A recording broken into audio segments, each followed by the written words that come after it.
Is it a scam when your nail technician asks you to come back in about 3 or 4 weeks for a nail fill? Let's talk about nails. So you got your nails done a few weeks ago and now they're grown out. Why not go another week? I mean, what's the big deal? But it's because every day after the recommended 3 or 4 weeks, it's going to get a tiny bit worse.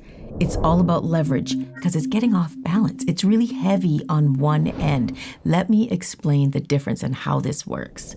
Cue the graphics. So this is how it works. When your nail is first applied that first day, it grows out about a week and it separates from the cuticle. Another week, it grows out a little bit more. Another week, a little bit more. The average is 3 or 4 weeks when you need to get a fill in that time frame, or it'll break.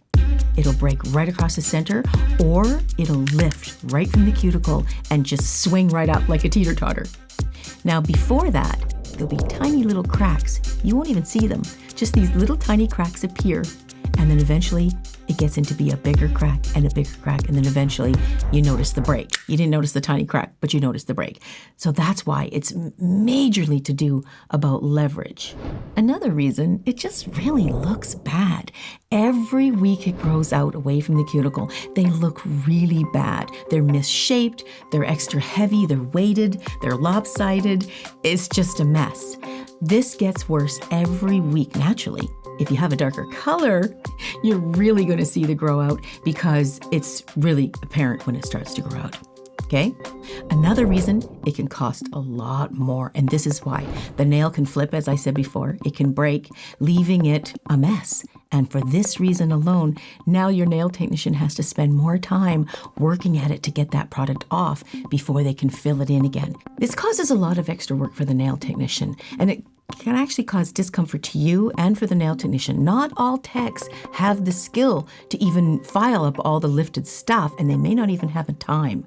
They may have another appointment right after you, and they didn't really take the time to book for all these other problems. So getting regular fills is so important for that too.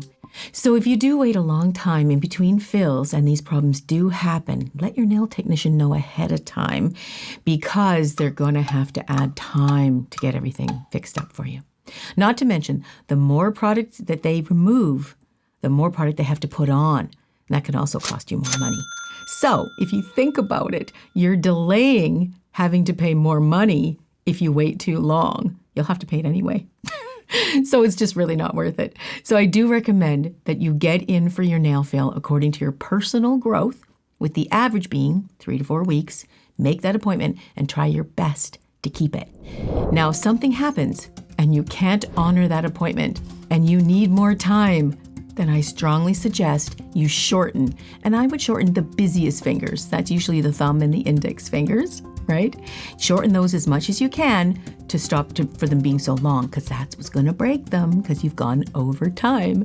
This will hopefully buy you some time that you don't disastrously break that nail, because it really hurts and you don't want to go there. Okay? If you break it, it could cause such a bad break that the nail technician actually can't work on it, especially if it's bleeding, right? That's really, really tough.